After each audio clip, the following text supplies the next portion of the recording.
Bienvenidos a esta nueva sesión de eCardio. Mi nombre es Teresa López y trabajo en el Hospital Universitario La Paz. Tengo la suerte de compartir la sesión con dos grandes ponentes, con la doctora Amparo Martínez, del Hospital Universitario de Santiago de Compostela. Amparo, ¿qué tal? Y con Pedro Lee, que es cardiólogo en Sant Pau, en Barcelona.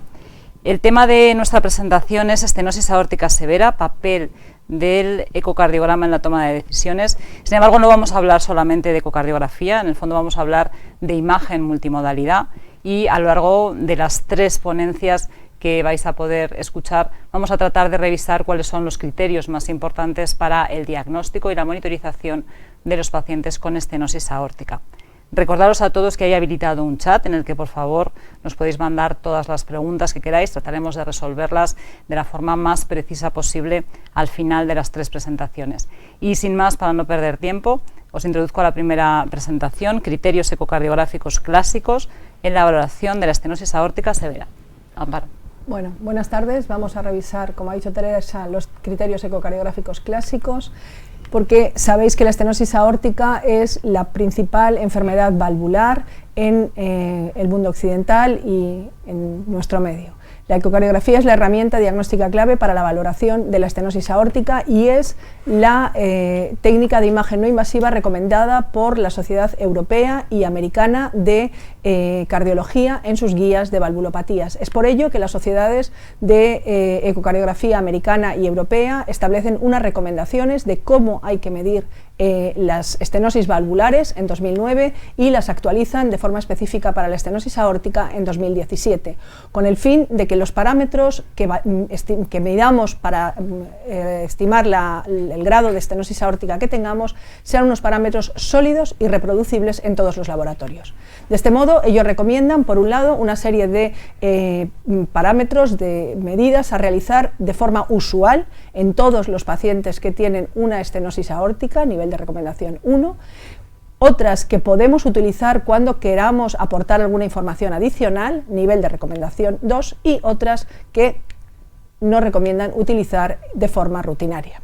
Vamos a comenzar la presentación con un caso que tenemos todos los días en todos los laboratorios de imagen. Es una mujer de 82 años, hipertensa, hiperlipémica, que consulta por un síncope de reposo, a la que auscultan un soplo sistólico en foco aórtico irradiado a mesocardio y carótidas, sin segundo ruido, en cuyo electrocardiograma lo único que destaca es una hipertrofia ventricular izquierda, y al hacer el ecocardiograma ya identificamos probablemente el origen de nuestro problema, que es la válvula aórtica engrosada, calcificada y con una apertura disminuida.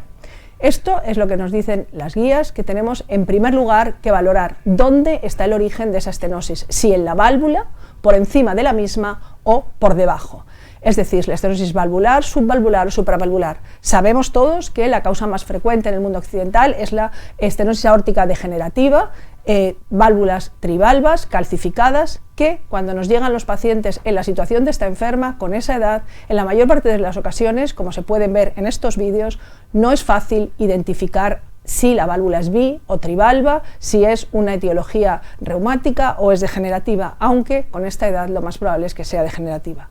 Destacar que en estos vídeos, aquí veis perfectamente una válvula bicúspide con fusión del coronariano derecho y el coronariano izquierdo, abre en ojal. Las demás, trivalva, nuestra paciente, y las otras dos somos incapaces de decir cómo era la anatomía original de la válvula.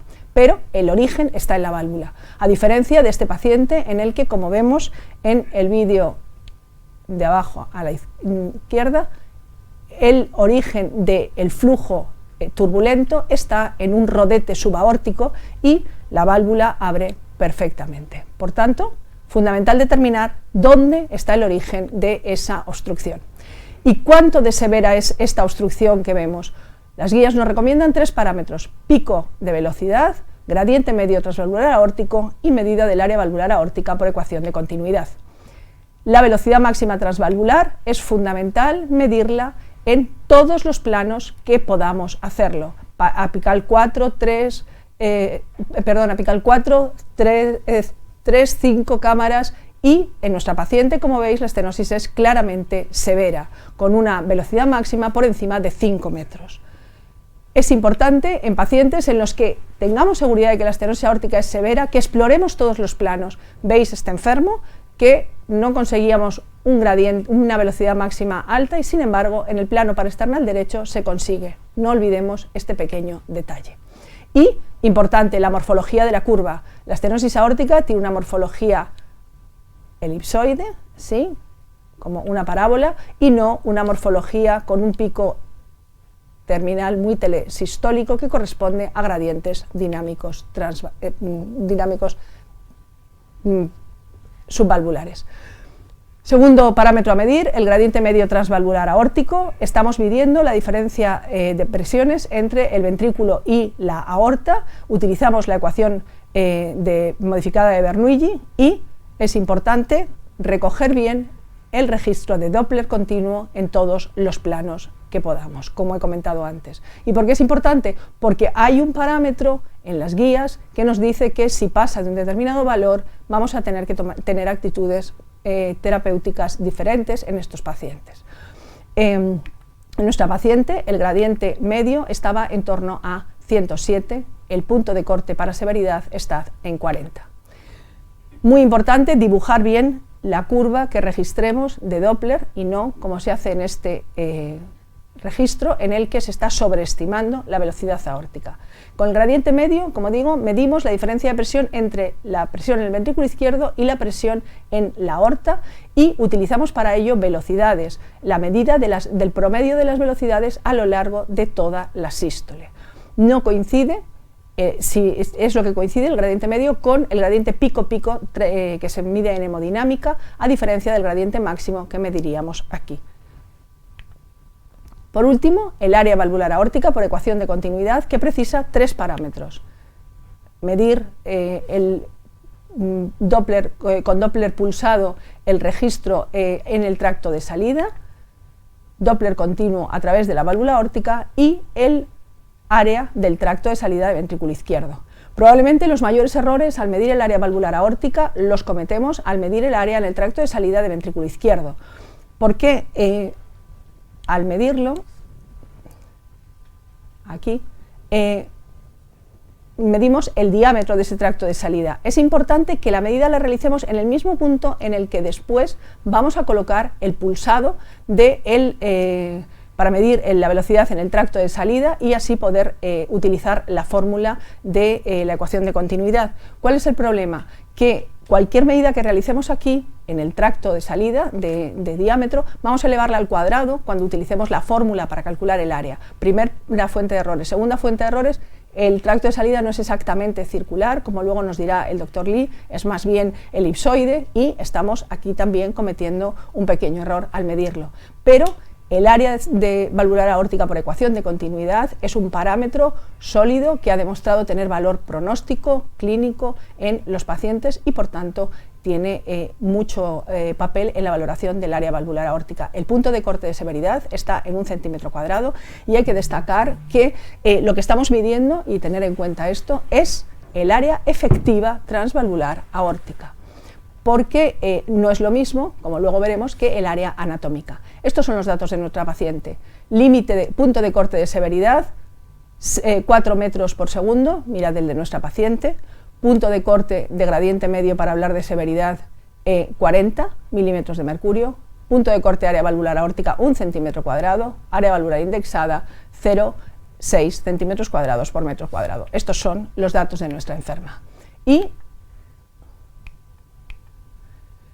las guías nos dicen que podemos usar estos otros parámetros, de los cuales probablemente el que con más frecuencia se utiliza es el conocido como índice de permeabilidad o índice ratio de velocidad o ratio integral velocidad-tiempo, que si se fijan en la diapositiva es similar o tiene relación con la ecuación de continuidad que utilizamos para medir el área valvular aórtica, pero evita ese punto tan conflictivo que es la medida del tracto de salida de ventrículo izquierdo a la hora de, al intentar evitar cometer errores. Ese índice de permeabilidad se considera que es severa la estenosis aórtica si está por debajo de 0,25. Por último, nos permiten utilizar la planimetría aórtica. He dicho que el área valvular aórtica calculada por la ecuación de continuidad es el área efectiva, no el área anatómica, pero hay ocasiones en las que podemos medir ese área anatómica para conseguir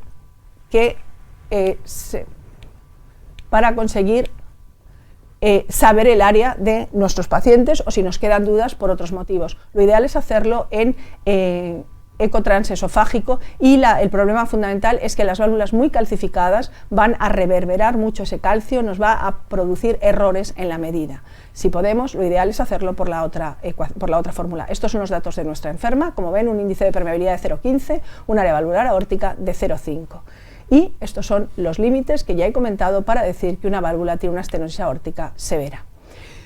Pero esto es muy fácil, nuestra paciente tenía gradientes muy altos, tenía área baja y no había ningún problema. Ocurre en ocasiones en que tenemos un área valvular aórtica de 1 centímetro cuadrado y sin embargo tenemos gradientes medios por debajo de 40, con fracción de eyección reducida, con volumen sistólico indexado reducido.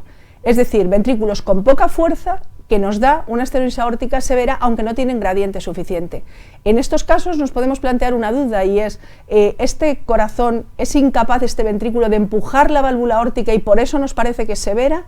¿O realmente es severa y no es capaz de levantar más gradientes por esa disfunción sistólica? Bueno, tenemos una prueba de dobutamina, una prueba para realizar que es un ecodobutamina en el que damos un inotrópico a ese corazón con la intención de que aumente la fuerza con la que se contrae y en ese sentido consiga mejorar esos gradientes transvalvulares para conseguir llegar a los límites que nos estiman las guías que estamos ante estenosis severas.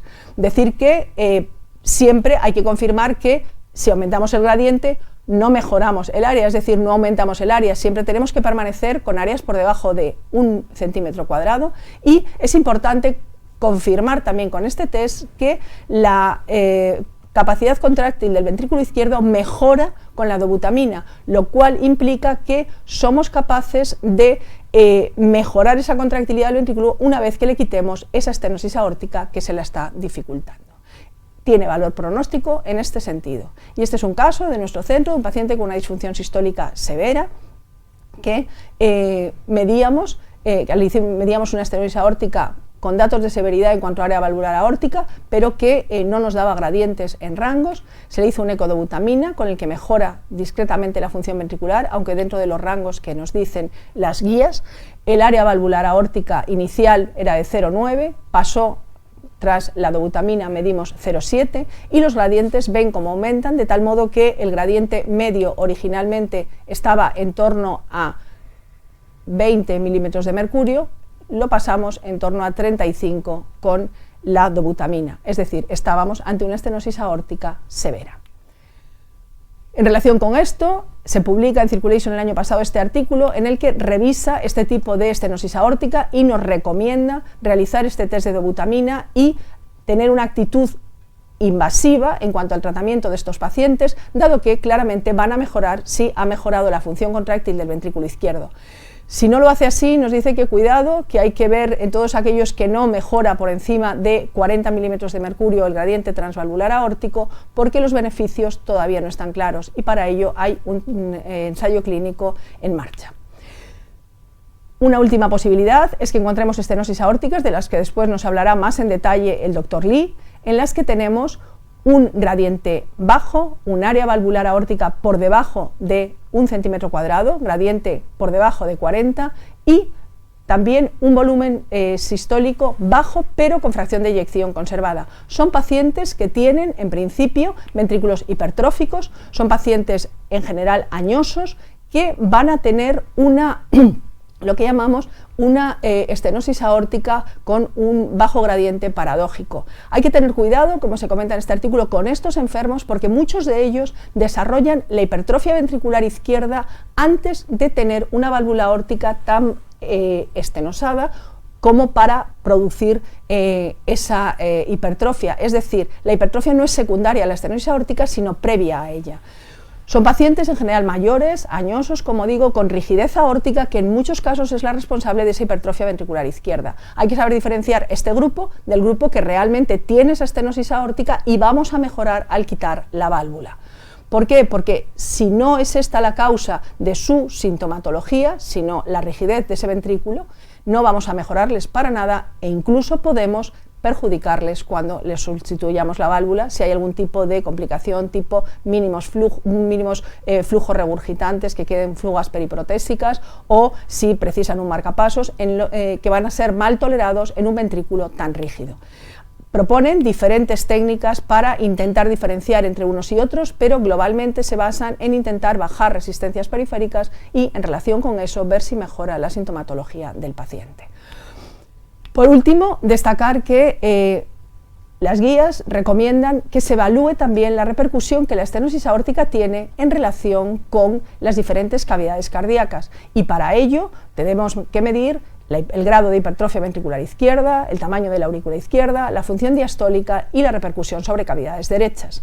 Se publicó el año pasado un artículo de un grupo de 1.600 pacientes del Partner 2 que clasifican en función del grado de repercusión de esa estenosis aórtica sobre las estructuras cardíacas, de tal modo que hablan de un estadio 0 en aquellos pacientes que no tienen afectación cardíaca, un estadio 1 en los que hay afectación de ventrículo izquierdo por hipertrofia, disfunción diastólica y puede haber una ligera caída de la fracción de eyección. El estadio 2 son pacientes que ya tienen crecimiento auricular izquierdo o fibrilación auricular, insuficiencias mitrales importantes asociadas a la estenosis aórtica. Estadio 3, aquellos en los que hay repercusión sobre la presión pulmonar con insuficiencias tricuspidias moderadas o severas, y estadio 4, en los que hay afectación del ventrículo derecho con disfunción del mismo. Claramente, los pacientes que estaban en los estadios más avanzados, pese a la sustitución valvular, pese al tratamiento con la TAVI, fueron peor que los otros. En relación con esta misma clasificación, se publica en 2019 en pacientes asintomáticos, 1.200 pacientes, la valoración pronóstica en relación con los mismos estadios. Y se ve claramente que los pacientes en estadio 3 y 4 tienen un peor pronóstico que los pacientes en estadios inferiores, independientemente de que actuemos sobre su valvulopatía aórtica. Igual ocurre en pacientes sintomáticos, un grupo de 700 pacientes en los que vemos lo mismo. Por lo tanto, vamos a ver dónde está nuestra enferma. Nuestra enferma, que tenía una estenosis aórtica muy severa, ¿se acuerdan? Un área valvular aórtica en torno a 0,5, gradientes medios por encima de 100, un índice de permeabilidad de 0,15, tiene una hipertrofia severa, tiene una E' de 23, tiene una aurícula izquierda dilatada, pero no tiene datos de hipertensión pulmonar severa, tiene una insuficiencia tricuspidia ligera. Por lo tanto, la tenemos en un grado 2. Hagámosle algo a esta valvulopatía. Por tanto, ¿qué debemos saber? Que tenemos que seguir midiendo la velocidad aórtica máxima, el gradiente medio transvalvular aórtico y el área valvular aórtica en nuestros pacientes en el laboratorio de ecocardiografía, porque es lo que nos va a decir dónde estamos en la estenosis aórtica. Es recomendable indicar el índice de permeabilidad, y en los pacientes con estenosis aórtica de bajo gradiente, bajo flujo, con función reducida, debemos completar el estudio con dobutamina. En los que tienen función conservada, el doctor Lee nos enseñará a valorar mejor esa válvula aórtica, y debemos utilizar la clasificación en 4 grados en relación con la afectación cardíaca global para situar mejor a nuestro enfermo y no retrasar innecesariamente una actitud invasiva. Muchas gracias. Muchas gracias, Amparo, por la presentación. Vamos a avanzar ahora a la siguiente presentación, me toca a mí. Vamos a seguir hablando de eco, pero esta vez vamos a hablar de otros parámetros que también tenemos en el laboratorio de imagen y que nos ayudan al diagnóstico de estos pacientes. Nuevos parámetros ecocardiográficos en la toma de decisiones en valvulopatía aórtica. Básicamente voy a hablar de estos 3 puntos a lo largo de los próximos minutos. Por un lado, cómo utilizamos las técnicas de deformación tanto en la valoración de los pacientes con estenosis aórtica como en la valoración de los pacientes después del recambio valvular, y qué necesitamos de las técnicas de imagen, en concreto de la ecocardiografía, para los próximos años y para mejorar la atención a nuestros pacientes. Fijaros, este es el esquema de las últimas guías de valvulopatías. Tenemos claro que los pacientes con estenosis aórtica severa que tienen síntomas o disfunción ventricular hay que ir a una reparación valvular, a un recambio valvular, y los pacientes asintomáticos con fracción de eyección normal, si cumplen una serie de criterios que nos ha ido detallando Amparo, pues también.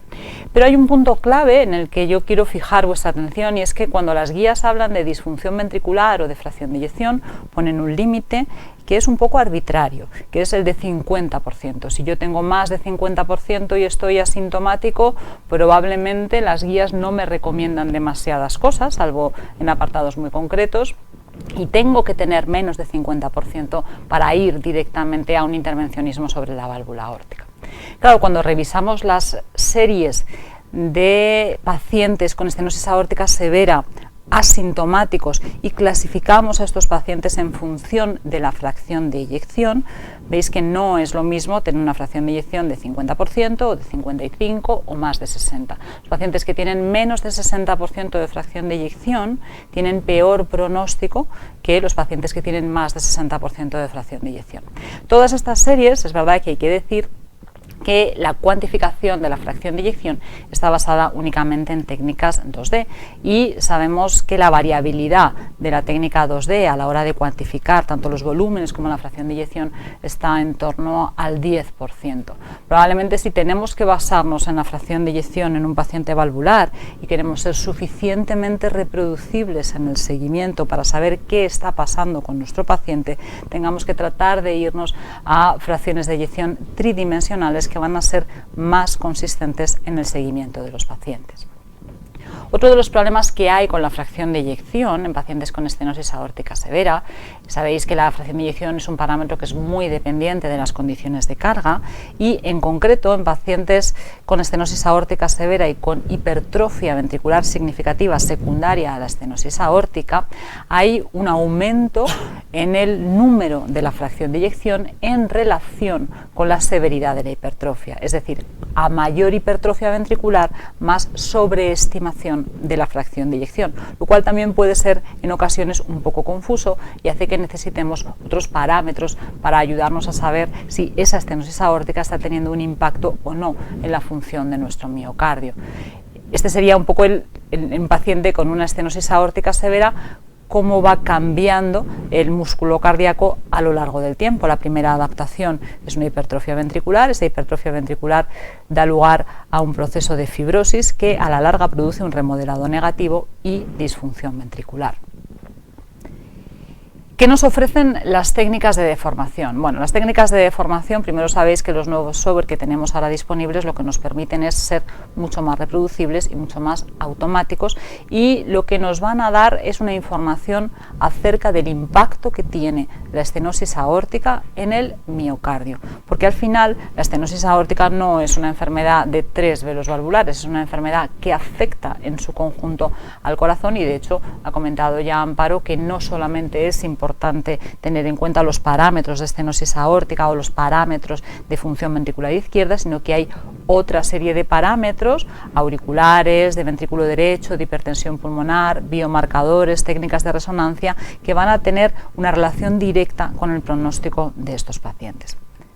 Claro, nos encontramos a veces con diferencias tan marcadas como estos 3 pacientes, ¿no? Pacientes que tienen el primero y el segundo fracción de eyección normal, con unas diferencias muy llamativas en los parámetros de deformación globales del ventrículo izquierdo y fijaros que el paciente que tiene fracción de eyección normal, 60% con un strain bajo, tiene exactamente el mismo strain que el paciente que tenéis más a la derecha que tiene una disfunción ventricular significativa. El strain lo que nos va a permitir, o las técnicas de deformación lo que nos van a permitir es reestratificar el riesgo que tiene un paciente con estenosis aórtica severa de tener eventos en el seguimiento. ¿Qué es lo que hacemos en nuestra rutina clínica o qué es cómo trabajábamos con los pacientes con estenosis aórtica severa hasta hace unos años? Bueno, pues realmente si el paciente desarrollaba síntomas, hemos dicho, o disfunción ventricular, era el momento de intervenirlo con las técnicas de deformación apoyadas y basadas muchas veces en técnicas de resonancia. Somos capaces de adelantarnos a esta fase más llamativa de daño ventricular y identificar pacientes que tienen fibrosis difusa del miocardio que a la larga va a evolucionar a fibrosis de reemplazo y a disfunción ventricular. Sabemos que las técnicas de strain tienen una correlación bastante razonable con la caracterización que podemos hacer del miocardio con la resonancia y evidentemente a menor valor de strain, más datos de fibrosis o de aumento del espacio extravascular en las técnicas de resonancia. ¿Qué información tenemos en concreto en los pacientes con estenosis aórtica severa asintomática? Pues veis, esto es una serie de más de 1000 pacientes, estenosis aórtica severa asintomática. Tanto si consideramos la gráfica de la izquierda, que es toda la cohorte, como los pacientes que tenían fracción de eyección preservada, más del 60%, veis que hay diferencias marcadas en supervivencia en un seguimiento relativamente corto, en función de los límites de strain. Cuando el strain está por debajo de 15, realmente hay un impacto en la supervivencia de estos pacientes estando asintomáticos y con función ventricular conservada.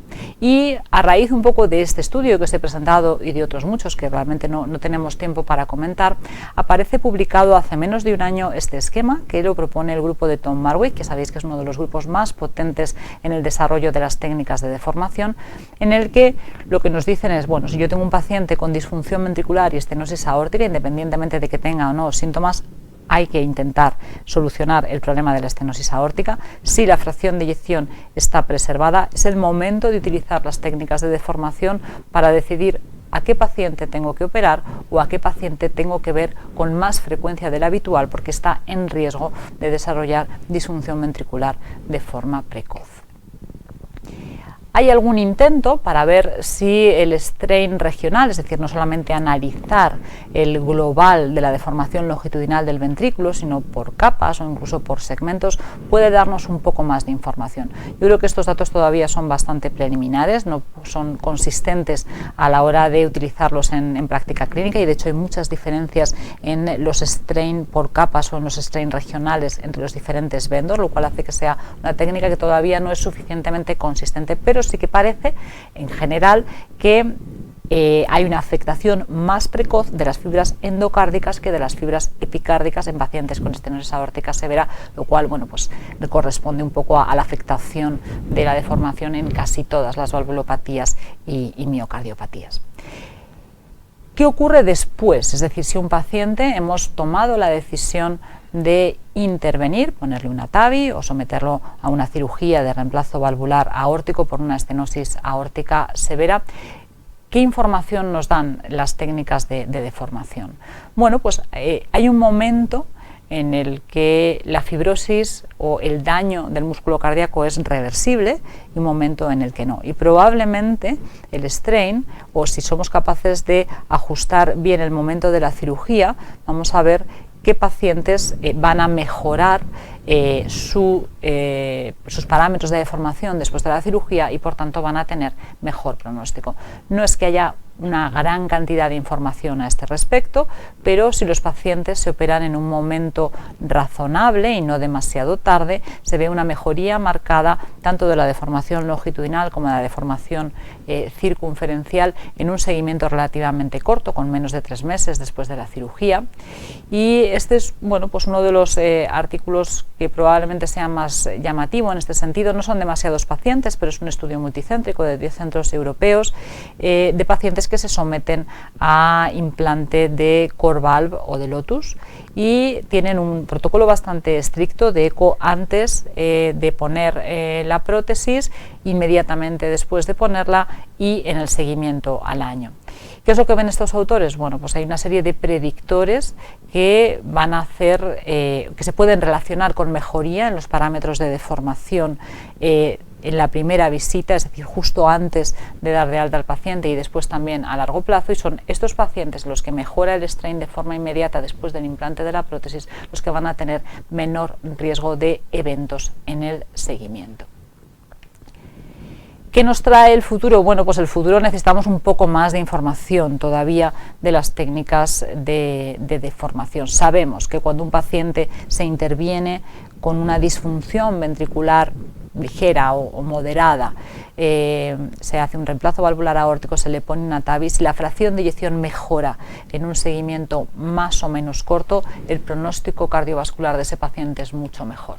Todavía no tenemos esa seguridad de saber si el strain mejora, realmente el impacto es igual de bueno en el pronóstico que la mejoría de la fracción de eyección, y sobre todo pues necesitamos unos puntos de corte probablemente un poco más finos para poder homogeneizar nuestra práctica clínica con respecto al strain longitudinal. Quería comentaros también, ha hablado Amparo de esa nueva clasificación de daño cardíaco en pacientes con estenosis aórtica. Las nuevas técnicas de ecocardiografía nos permiten no solamente valorar la deformación del ventrículo izquierdo, podemos tener información bastante automática y bastante reproducible de la deformación tanto del ventrículo derecho como de la aurícula izquierda. Son dos parámetros fundamentales, como habéis visto en la clasificación previa, para establecer el riesgo de un paciente con estenosis aórtica.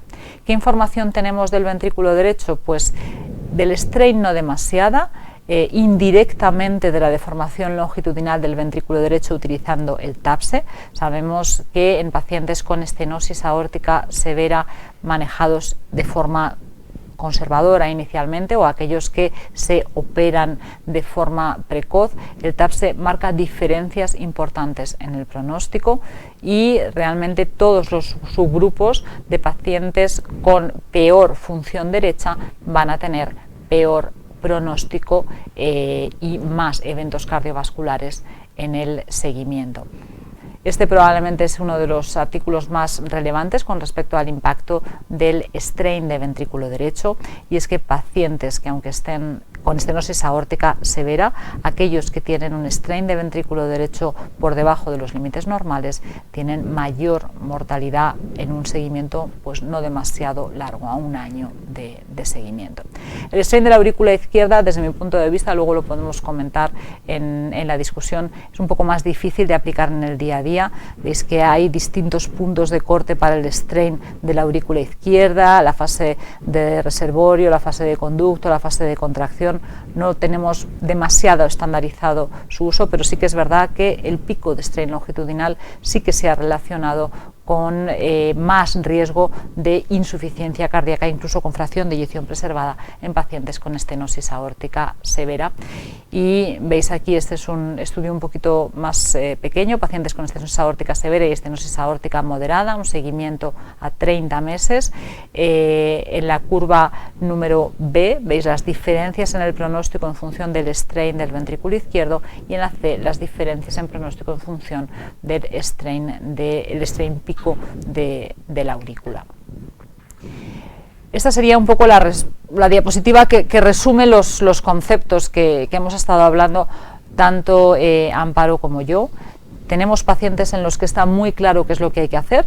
Son pacientes sintomáticos, pacientes con disfunción ventricular, pacientes que tienen parámetros de severidad muy importante de la valvulopatía aórtica.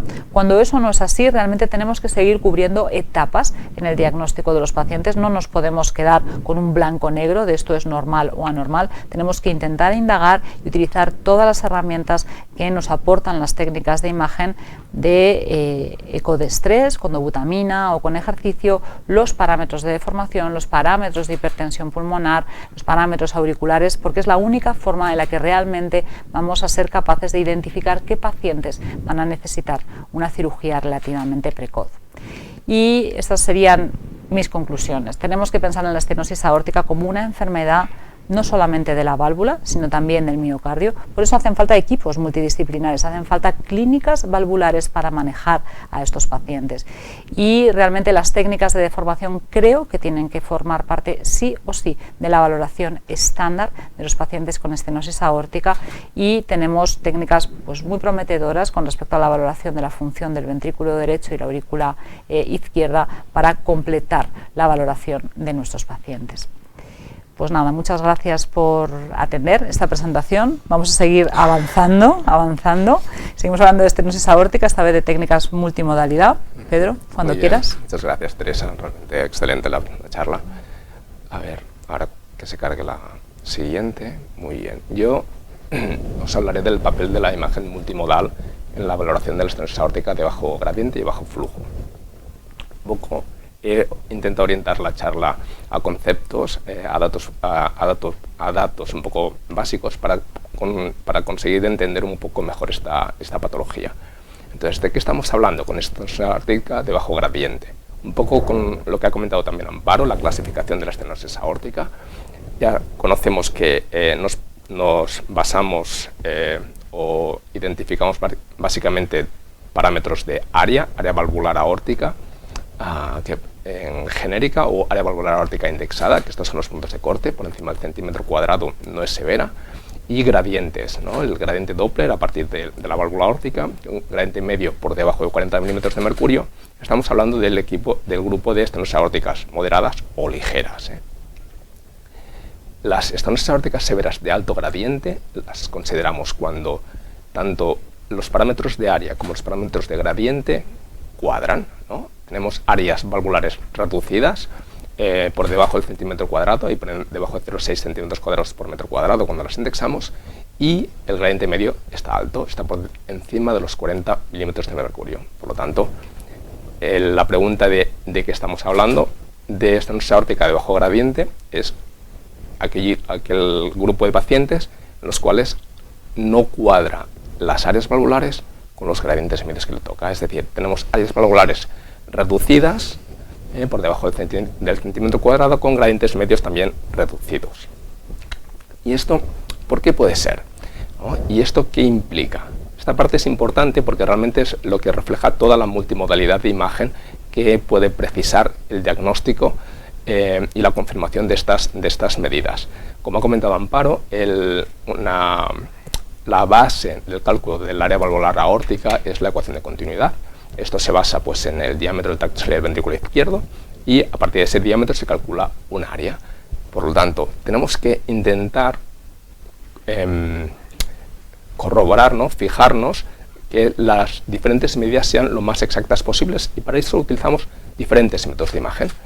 El área valvular aórtica, el diámetro del tracto ciliar ventrículo izquierdo, ¿cómo lo podemos medir? Pues lo podemos medir también, aquí, sí. Lo podemos medir con una fórmula. Hay una fórmula que te predice por superficie corporal qué diámetro más o menos le tocaría, pero para saber exactamente los diámetros de una persona en concreto, pues sería con el eco 3D o con el escáner. Fijaros que el producto del tracto ciliar ventrículo izquierdo, el área, multiplicado por su integral, lo que estamos calculando es el volumen sistólico que tiene. Entonces, este volumen sistólico lo podemos calcular también por otras técnicas de Theijold modificado con la fracción de eyección. Eso nos da el volumen sistólico que sale que expulsa el ventrículo izquierdo. Técnicas de eco 3D también nos permite calcular el volumen sistólico eyectivo, y técnicas de resonancia que también nos permite calcular el volumen sistólico. Otros parámetros, como ya ha comentado Amparo también, para intentar medir directamente el área valvular serían la relación de integrales, el DVI. Podríamos medir la planimetría directamente de la válvula aórtica. Se puede utilizar el transesofágico, el transtorácico, pero también otras técnicas de imagen como es el escáner, como ya veremos. Hay la posibilidad de hacer medidas mixtas, es decir, utilizar la información del escáner del tracto ciliar ventrículo izquierdo junto con el Doppler del eco para el cálculo de esta área valvular aórtica, y la resonancia nos permite también pues, el cálculo del área valvular aórtica trazada. Y por supuesto es muy importante, como ha comentado también Amparo, el intentar confirmar que ese gradiente medio por debajo de 40 realmente es un gradiente medio por debajo de 40, que necesitamos interrogar desde las diferentes ventanas, tanto apicales, parasternal derecho, supraesternal, para estar seguros de que este gradiente está reducido. Una vez estamos muy seguros de que las medidas que hemos realizado son correctas, tenemos que intentar entender por qué estamos ante un bajo gradiente. Entonces entra el concepto del estado de bajo flujo. El concepto es, si tenemos un ventrículo izquierdo que no es capaz de mover un flujo adecuado transvalvular, pues nos generará un gradiente reducido. Este es el low flow, low gradient clásico, en el cual sobre todo son varones con miocardiopatía dilatada isquémica y disfunción ventricular, una fracción de eyección por debajo del 50%. No solo eso, es decir, cuando tenemos en algunas situaciones con fracción de eyección conservada, es posible que tengamos un bajo flujo. Podemos tener un bajo flujo porque el ventrículo pues, es más pequeño, por hipertrofia ventricular, porque tiene una fisiología restrictiva. Entonces, a pesar de que tenga una fracción de eyección conservada, el volumen sistólico que eyecta pues, está reducido por esta hipertrofia ventricular. También en casos de fibrilación auricular con respuesta ventricular rápida, el volumen sistólico se reduce. En pacientes con estenosis mitral, en el cual pues, en una estenosis mitral severa el gasto cardíaco anterogrado puede reducirse también, y eso hace que el volumen que expulsa el ventrículo izquierdo también sea bajo. En la insuficiencia mitral severa, el ventrículo eyecta un volumen, una gran parte se irá hacia la aurícula y otra parte más pequeña se irá hacia la válvula aórtica. Por lo tanto, son causas fisiológicas de reducción del volumen sistólico. Y en la insuficiencia tricuspidia severa, la reducción del volumen circulante del gasto cardíaco derecho también afecta sobre el izquierdo, y esto explicaría pues, la reducción del volumen sistólico. Como tercera opción, realmente hay un subgrupo que está muy en entredicho, porque una fracción de eyección conservada con un volumen sistólico normal, y a pesar de ello, pues el gradiente lógicamente no cuadra y el área valvular sale reducida, pues lo más probable en este grupo de pacientes es que sea un problema de error de medidas. Entonces hay que tener en cuenta buscar, ¿no? Identificar que estos pacientes lo más probable es que no tengan una estenosis aórtica severa. Una vez intentamos entender la fisiología, nos pasamos a confirmar la severidad de la estenosis aórtica. Entonces, básicamente utilizamos técnicas multimodales. El ecodobutamina de estrés nos permite incrementar el volumen sistólico y valorar cómo se comporta este volumen, el gradiente medio y el área valvular al aumentar el volumen sistólico. También podemos identificar la morfología por datos cualitativos con ecografía, tanto transtorácica como transesofágica, y de forma cuantitativa podemos utilizar el escáner con la escala de Agatston modificada.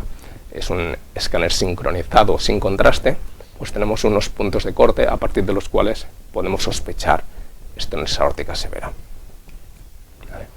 Este es el algoritmo de las guías del año 2017, y una vez confirmado que el gradiente está reducido y el área valvular también está reducida, entonces por el algoritmo nos vamos a valorar la fracción de eyección.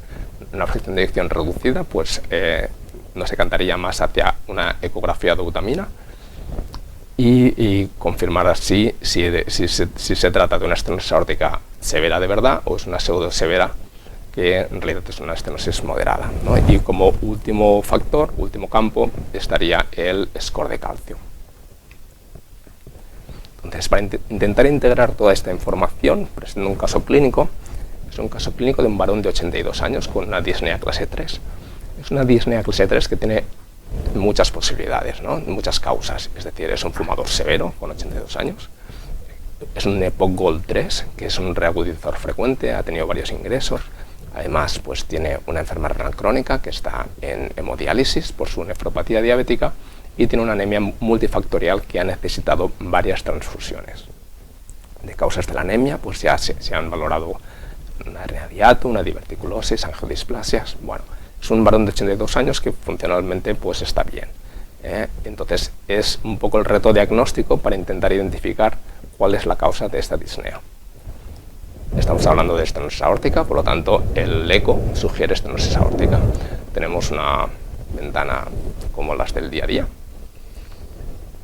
una disfunción ventricular con una fracción de eyección del 36%. Aquí calculamos un tracto de salida de 24 milímetros y estas son las velocidades. La velocidad máxima a través de la válvula aórtica son 3.7 metros por segundo con un gradiente medio de 32, una integral de 74 La velocidad máxima del tracto de salida son 0,6 metros por segundo y una integral de 12.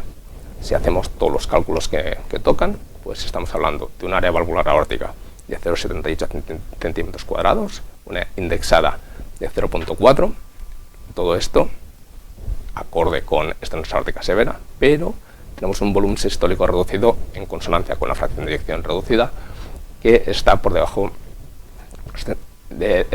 que es de 32 mililitros por metro cuadrado. Un parámetro interesante, que es la relación de velocidades, realmente nos llama la atención porque está muy por debajo del punto de corte de severidad. Por lo tanto, por esos parámetros también uno pensaría que la estenosis aórtica es severa. Bueno, estamos hablando de que el diagnóstico por eco inicialmente es estenosis aórtica severa, de bajo flujo, con bajo gradiente, fracción de eyección reducida, y según las guías pues nos estamos yendo a una ecografía dobutamina. Y así fue. Esta es la ecografía dobutamina. Cuando empezamos la ecografía dobutamina, estos son los parámetros basales y ya realmente pues bueno, cambió un poco el escenario. Sí que es verdad que ahora estamos acostumbrados a adquirir medidas y postprocesarlas después. Entonces, seguimos con la ecografía dobutamina. El estudio basal nos muestra una velocidad de 3.1 y gradiente media de 22, pero el volumen sistólico ya se había normalizado y esto nos daba un área valvular de 1.2 indexada de 0,67, que era concordante con la estenosis aórtica moderada.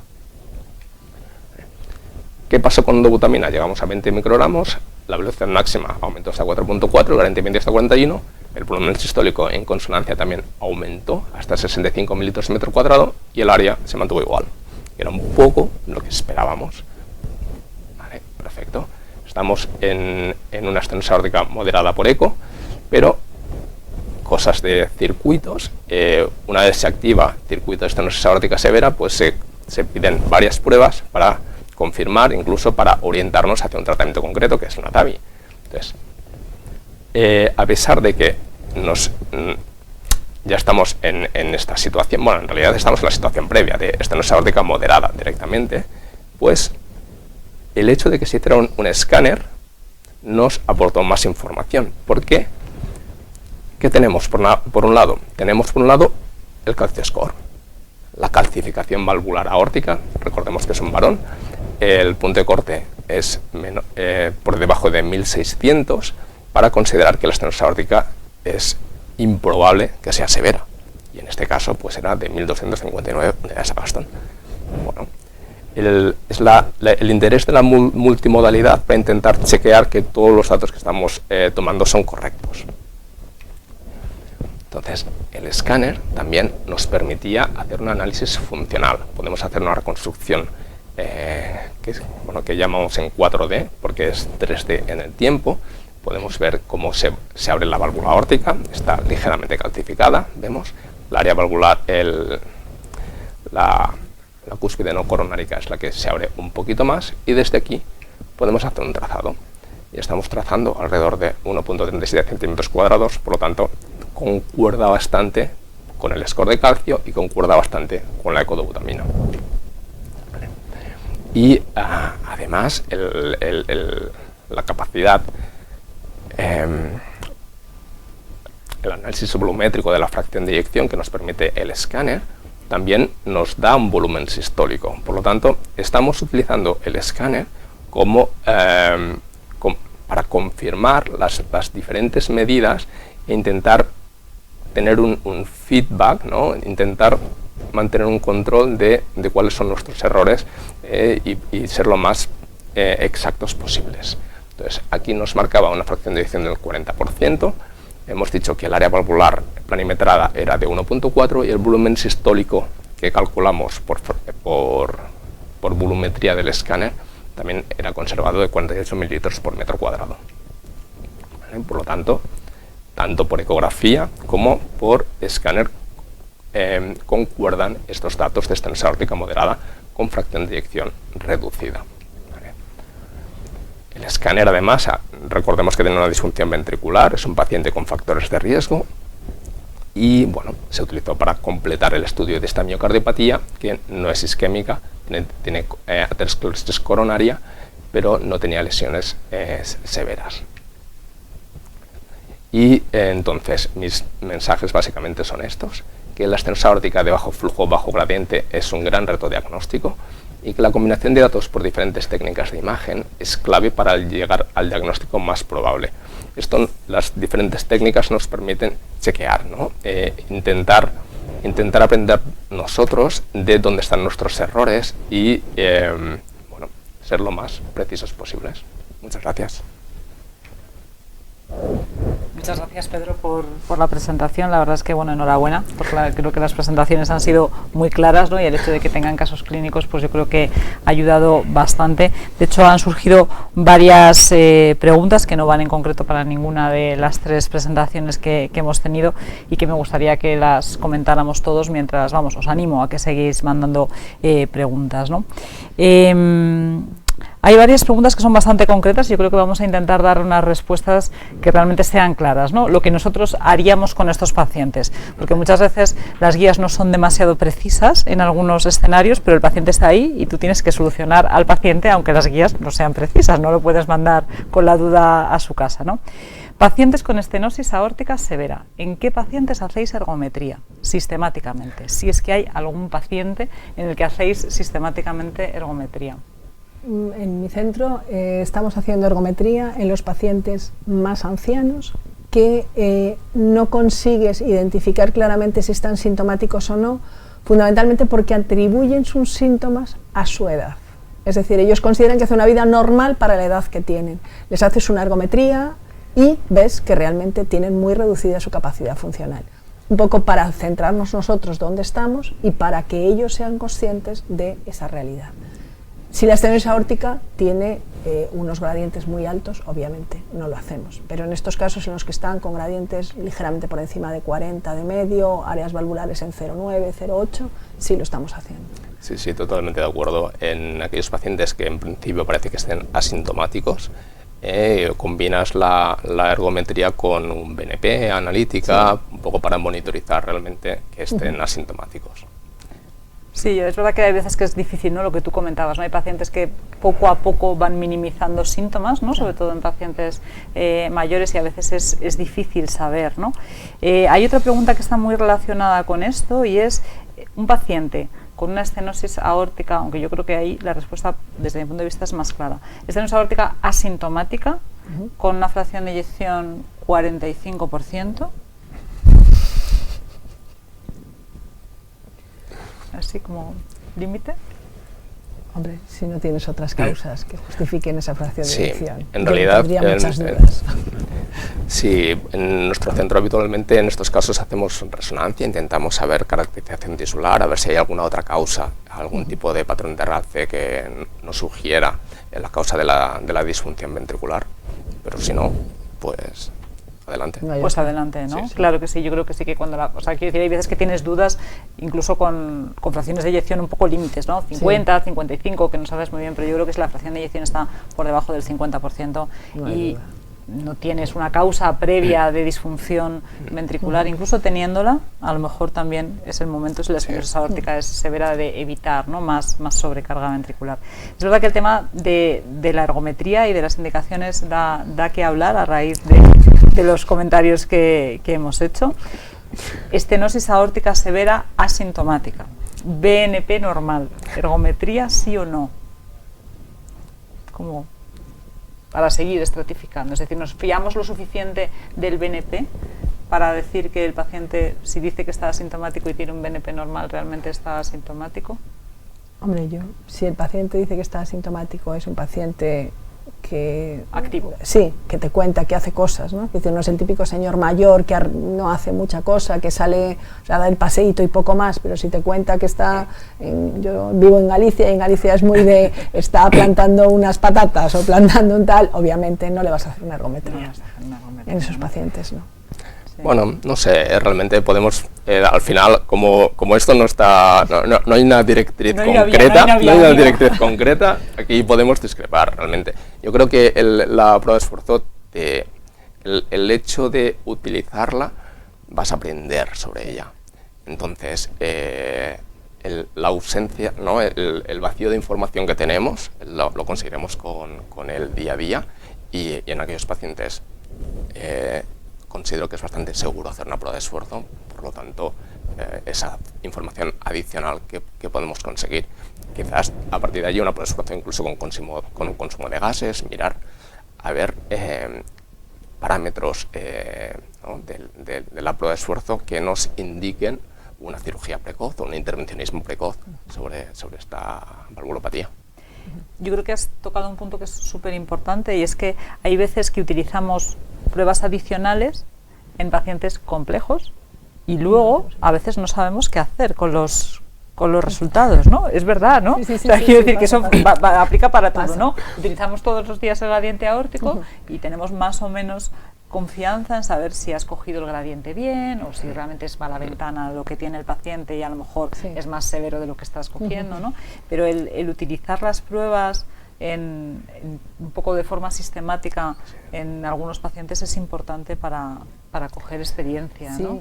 Hombre, realmente nosotros lo que estamos haciendo en este momento es, en un paciente con estenosis aórtica, se ve que es severa, muchos de ellos vienen como primer diagnóstico ya es severa, te cuentan que están asintomáticos, te cuentan una vida activa, haces una primera ergometría para saber realmente dónde estás y luego a partir de ahí ya vas siguiéndolo, ¿no? En función de si realmente hace falta o no meterlo a cirugía, a TAVI, a lo que corresponda. Pero es verdad que si el paciente te cuenta que es un paciente activo de verdad y tal, a veces cuesta más. Sí. Sí, también un poco Sobre todo por la presión la asistencial que hay, disponibilidad, ¿no? Entonces decir, es ¿no? complicado a veces.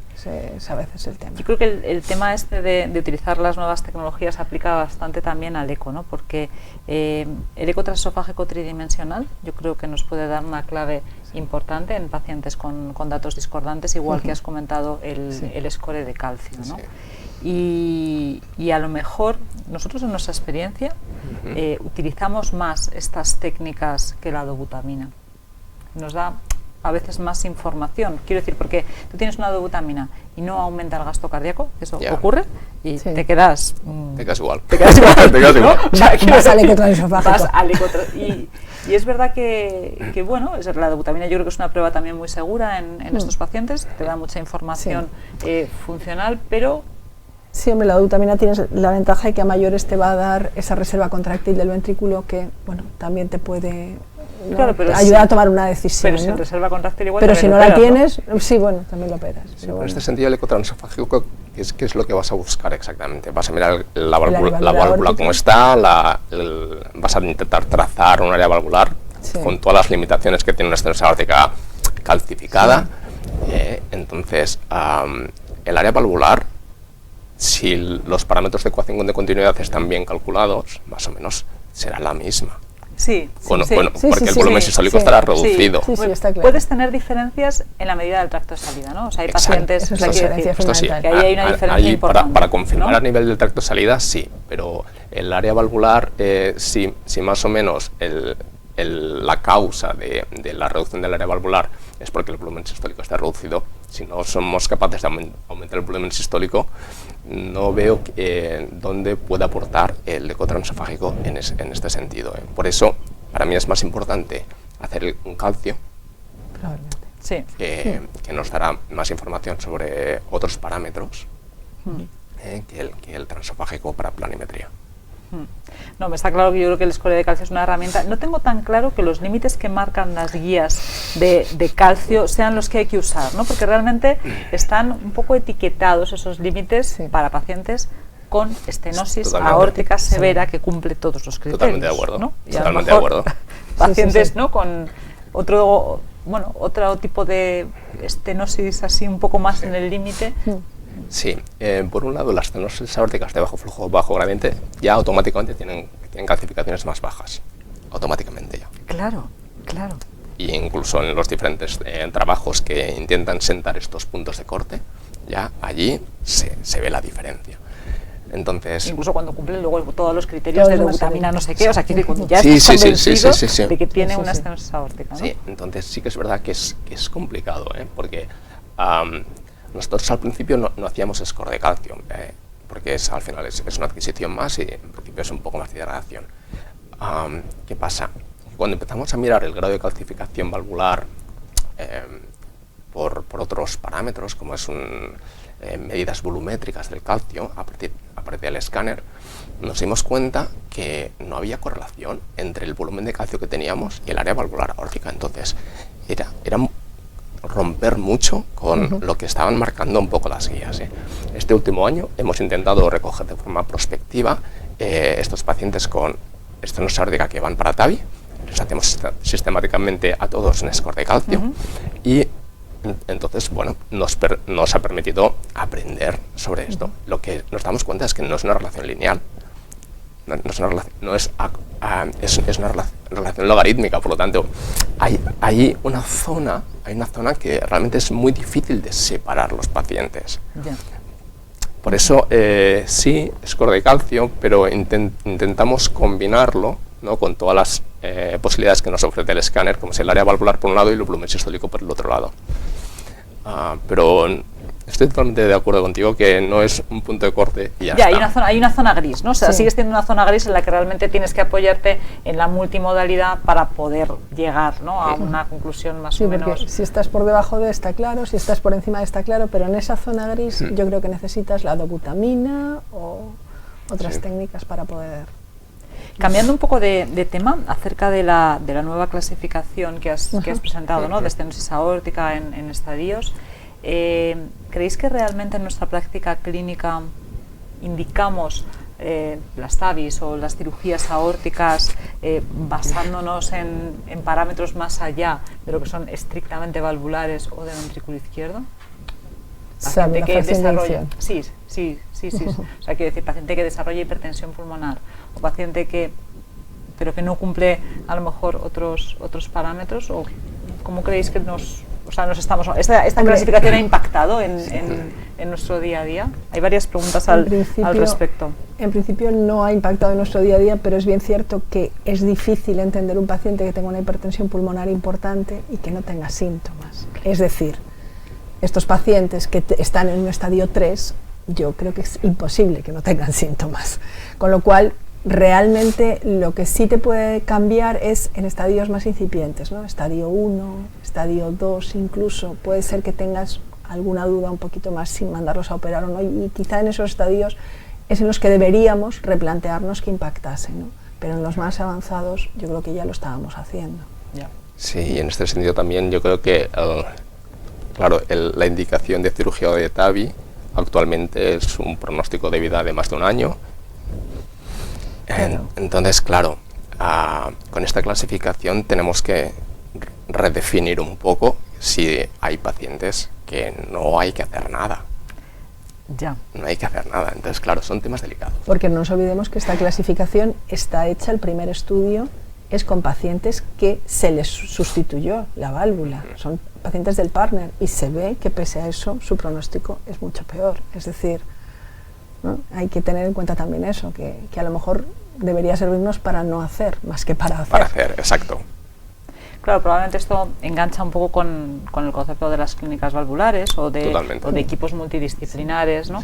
Sí. Y a lo mejor el incluir, sobre todo en la valoración de estos pacientes con valvulopatía aórtica, por la opinión de los geriatras, o quiero decir, otra serie de escalas que nos hacen cuantificar un poco mejor, ¿no?, las comorbilidades. Sí, en nuestro caso, en nuestro hospital, los geriatras participan activamente en todas las TAVIs, se valora por geriatría antes, y hacen varios índices de fragilidad, de sarcopenia, y un poco para ver si la principal causa de su sintomatología es debida a la estenosis aórtica o tiene mucha comorbilidad, y el pronóstico vital. El pronóstico vital, si realmente mejoraremos algo de sintomatología tratándoles la estenosis aórtica. En este sentido se posicionan bastante.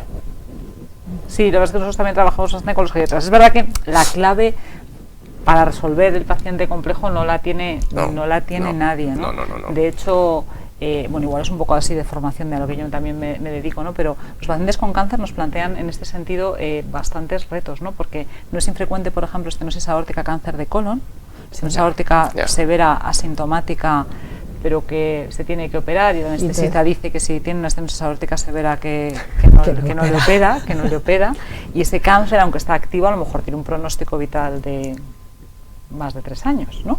Yeah. Y ahí se generan ¿no?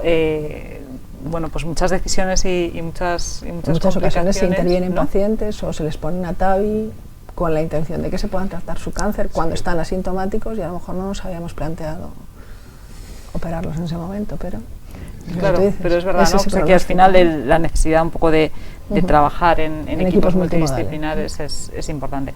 Yo creo que otro de los aspectos que quizá, no sé cómo lo veis vosotros, ¿no? Pero desde los laboratorios de imagen, ¿no? Nosotros trabajamos en un laboratorio grande de imagen, ¿creéis que somos capaces de transmitir a los clínicos la relevancia de los nuevos parámetros en la toma de decisiones? Quiero decir que hablamos para nosotros a lo mejor un lenguaje que es más común para nosotros, ¿no? Hablar o de técnicas de deformación, o de dobutamina, o de estenosis con gradientes bajos, pero realmente somos capaces de transmitir eso a gente que no esté muy cercana a la imagen cardíaca, porque si no somos capaces de hacer eso, estamos haciendo numeritos para nada en el laboratorio, ¿no? No, hombre, yo cuando hacemos, pues eso, tenemos que hacer una dobutamina o cuando haces un eco de una estenosis aórtica y crees que realmente necesitas algo más para tener seguridad de lo que estás midiendo, yo lo suelo poner en el informe o llamo al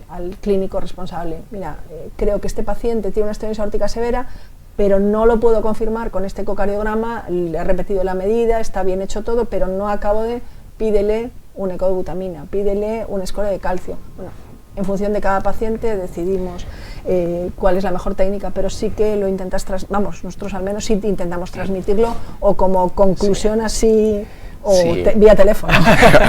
Sí, yo creo que transmitirlo sí que lo intentamos transmitir, pero sí que es verdad que muchas veces los clínicos nos dicen que somos muy técnicos. Sí. Porque, claro, estamos muy en contacto con la tecnología, pues son muchos parámetros y para nosotros hay muchos algoritmos para intentar integrar toda esa información.